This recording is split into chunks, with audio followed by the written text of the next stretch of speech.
ఓం నమః శివాయ. ఓం నమః శివాయ. ఓం నమః శివాయ. ఓం నమః శివాయ. ఓం నమః శివాయ.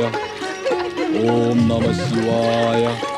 ఓం నమః శివాయ. ఓం నమః శివాయ. ఓం నమః శివాయ. ఓం నమః శివాయ. ఓం నమః శివాయ. ఓం నమః శివాయ. ఓం నమః శివాయ. ఓం నమః శివాయ. ఓం నమః శివాయ. ఓం నమః శివాయ. ఓం నమః శివాయ. ఓం నమః శివాయ. ఓం నమః శివాయ. ఓం నమః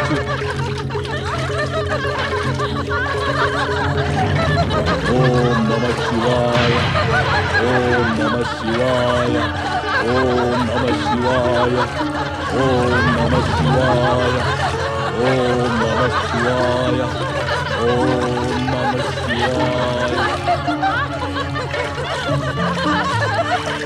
ఓం నమః శివాయ. ఓం నమః శివాయ. ఒసే దుష్టురాలా, నీవు పదే పదే మాపై నీళ్లు చల్లి మమ్ము అవమానం చేశావు. మాతో పరిహాసమాడావు. మేమది సహించాము. ఆ తరువాత కూడా నీ బుద్ధి గడ్డి తినడం మొదలైంది. మా తపస్సుని నీవు భంగం చేశావు. ఇక చాలు, మేము నిన్ను శపిస్తున్నాము.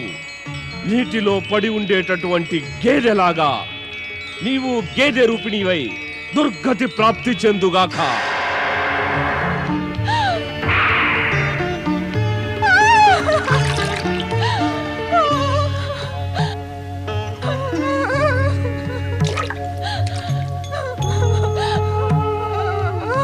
నన్ను క్షమించండి ఋషివర్య, నన్ను క్షమించండి ఋషివర్య. నేను మీకు ఏ హానిని తలపెట్టలేదు. నేను కేవలం వినోదిస్తూ ఉన్నాను. వినోదమా? మాతో వినోదమా? యవతివే నీవు మాతో వినోదమాడ్డానికి?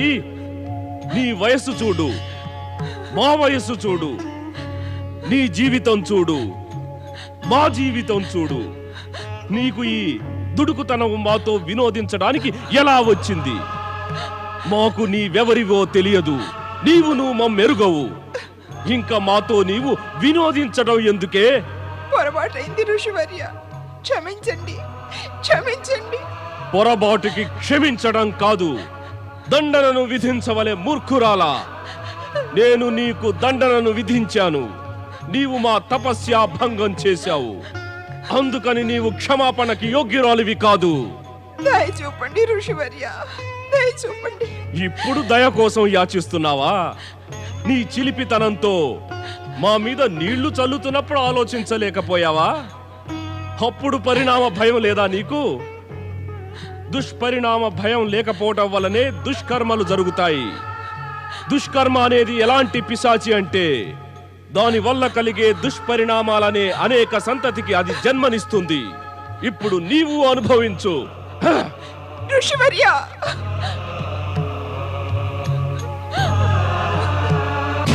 సుందరి, రక్షించండి, రక్షించండి. ఓం బ్రహ్మదేవాయ నమః. ఓం బ్రహ్మదేవాయ నమః. రక్షించండి, రక్షించండి, రక్షించండి, రక్షించండి, రక్షించండి, రక్షించండి. శీఘ్రకాలంలోనే నీ జీవితంలో ఒక స్త్రీ ప్రవేశిస్తుంది. ఆమె నీకు కలుగుబోయే మహాపుత్రునికి మాత అవుతుంది. రక్షించండి, రక్షించండి. జాగ్రత్త! నేనుండగాని ఒక స్త్రీపై అత్యాచారం చేయలేవు. ముందు నిన్నే సంహరించి వేస్తాను.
పారిపోతావే దుష్టుడా, వచ్చి యుద్ధం చెయ్యి మాతో.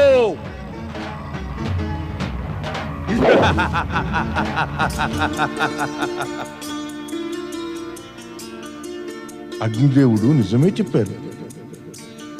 తమరు నా హృదయాన్ని వశం చేసుకున్నారు. ఈమెయే నా పుత్రునికి మాత అవుతుంది. తమరు నా జీవన సహచరులైతే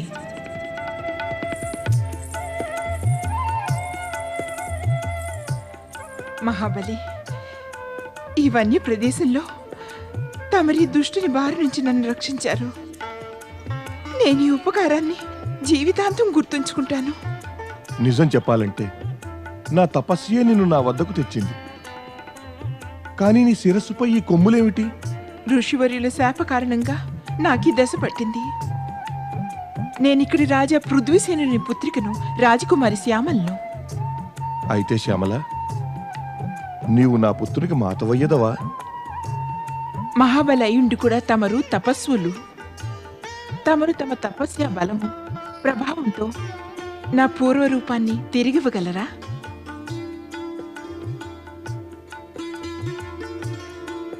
నీ పూర్వరూపాన్ని తిరిగి ఇవ్వలేకపోయినా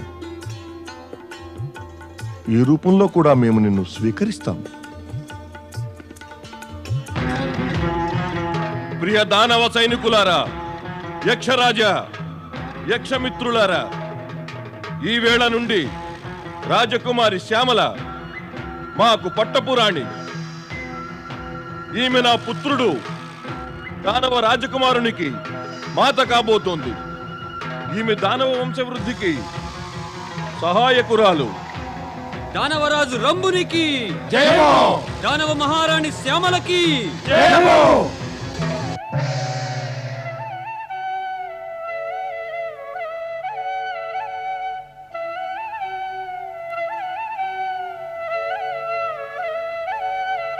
పరమపిత, తమరి యొక్క ఈ దుఃఖితుడు బాధితుడు అయిన మానసపుత్రునిపై కృపాదృష్టిని సారించండి పరమపిత. తమ యొక్క ఈ పుత్రుడు ఎప్పటి వరకు ఇలా అవమానాన్ని దిగమింగుకోవాలి పరమపిత? లేవండి పరమపిత, తమరు లేవండి. నన్ను ఈ విషమ పరిస్థితిలో ఆదుకోండి. నీలాంటి జ్ఞానికి కూడా దుఃఖం కలిగిందంటే అది దుఃఖానికి కారణమే నారదా. అనవసరంగా దుఃఖపడి భావుకుడు అవుతున్నావు. కారణం ఉంది పరమపిత, కారణం ఉంది. వృధాగా ఎవరైనా దుఃఖపడతారా? ఏమిటా కారణం? పరమపిత, ఈ జగత్తులో దుఃఖపడేందుకు అన్నిటికన్నా పెద్ద కారణం ఉందే. అదే కారణం యొక్క కారణం వల్ల దుఃఖిస్తున్నాను. చెప్పైతే అదెలాంటి కారణం? పరమపిత, ఒక తల్లి తన పుత్రుని ఉపేక్షిస్తూ చూడగా అతనిని చూసి కూడా చూడనట్లుండి మౌనం ధరించి ఉంటే అదైతే మరి అంత తక్కువ దుఃఖ కారణమవుతుందా నా వంటి సరళ సుశీల సౌమ్య బాలకునికి? నారదుడు తనని తానింకా చిన్న బాలుండని అనుకుంటున్నాడు దేవి. నీకేదైనా కారణం వల్ల నారదునిపై కోపం వస్తే స్పష్టంగా చెప్పు. నీకు తెలియదా, పిల్లల మనసు ఎంత నిర్మలంగా ఉంటుందో మన బాలుని మనసు కూడా నిర్మలమేనేమో. ఏమో ఏమో కాదు పరమపిత, అవును. ఒప్పుకుంటున్నాను. సరే, నీవు కూడా ఒప్పుకో. నేను నీ మీద కోపంగా లేనని. పోతే నిన్ను ఉపేక్షించడం కూడా నా ఉద్దేశం కాదు. నేనొక్కటి మాత్రం ఆశిస్తున్నాను, నీవు క్రమశిక్షణ భంగం చేయకు. క్రమశిక్షణని భంగపరుస్తున్నానా మాత? వచ్చిన చిక్కే అది. క్రమశిక్షణని భంగం చేసే వారికి ఇది తెలియనే తెలియదు, వారు దానిని భంగం చేస్తున్నామని. నీవు అనుకున్నప్పుడల్లా ఎక్కడ పడితే అక్కడకు ప్రవేశిస్తావు. ఎక్కడికైనా ప్రవేశించే ముందు కొంచెం ఆలోచించవలసిన అవసరం లేదా? నీవక్కడ ప్రవేశించడం ఉచితమేనా కాదా అని. అయితే అదే కారణంగా తీసుకుని పార్వతీమాత, మాతాలక్ష్మి, మీరు నాపై కోపం చూపాలా? లేదు, మా ముగ్గురిలో ఎవరూ నీపై కోపగించుకోలేదు. మేమైతే నిన్ను కేవలం హెచ్చరించాము. ఇక దుఃఖించే బాలుని దుఃఖానికి కారణం సమసిపోయి ఉండాలి కదా నారదా. నారాయణ నారాయణ. పరమపిత, ముగ్గురు మాటలకు నా మీద కోపం రాలేదంటే కారణమేమిటి? విషయమే సమాప్తమైపోయింది. ముఖ్య విషయం ఏమిటంటే మాకు ఆ విషయం ఏమిటో అర్థమైంది నారద. నీవు దానవరాజు రంభ విషయం అడుగుదామనుకుంటున్నావు. విను నారద, కరంబుడు సమాప్తమైన పిమ్మట రంభ పంచాగ్ని తపోబలంతో ఒక అసాధారణ పుత్రునికి తండ్రి అవుతాడు. మరి అనుకోకుండా పరిస్థితి మారిపోవడం జరుగుతుంది. ఇప్పటికి ఈ సూచన సరిపోతుంది. నీకు శుభం కలుగుగాక. బ్రహ్మదేవుని ద్వారా నారదునికి రంభుడు ఒక అతి ప్రతాపవంతుడైన పుత్రునికి తండ్రి అవుతాడనే విషయం తెలుస్తుంది. కాలం గడుస్తూ ఉంటుంది. అగ్నిదేవుని మాట ప్రకారంగా శ్యామల గర్భవతి అయింది. దానివల్ల అసంతుష్టుడైన పృథ్వీసేనుడు శ్యామలను దూషించబదలెడతాడు. ఆపై రంభునితో యుద్ధం చేసి మరణిస్తాడు.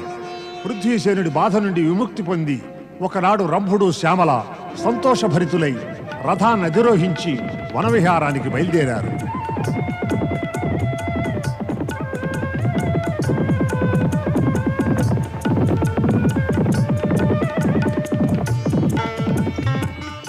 చెప్పు దానవ సామ్రాజ్ఞి శ్యామల, నీ తండ్రి అయిన రాజా పృథ్వీసేనుని సంహరించి మేము సరిగ్గానే చేశామా లేదా? ఒక తండ్రి తన పుత్రికను రాక్షసి అని పిలుస్తూ ఉంటే అతనికి ప్రాణదండన ఇవ్వటం ఉచితమేనా కాదా? పుత్రిక పుత్రికలాగా లేక పితా పితాలా లేకపోతే ఇక దానికోసం దుఃఖం ఏమిటి, శోకం ఏమిటి? మీరు చేసిన పని సరైనది దానవరాజా. నాకు మీ వీరత్వం చూసి సంతోషంగా ఉంది. నీకు మా వీరత్వం చూసి సంతోషంగా ఉంది. నాకు ఇంకో మాట విని సంతోషంగా ఉంది. నీవు మా యొక్క పుత్రునికి మాతవవుతావని. నీకు కూడా ఈ మాట సంతోషకరంగా లేదా? స్వామి, జగత్తులో ఏ స్త్రీ అయినా తాను మాత అయితే సంతోషపడకుండా ఉంటుందా? నా సంతోషానికి అవధులు లేవు స్వామి. సంతోషపడిపోతూ సంతోషకరమైన కవిత్వాలు కట్టేస్తున్నారు. నేను మీ ఇద్దరి సంతోషాన్ని సమాప్తం చేసేస్తాను, చూడండి.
Shiva.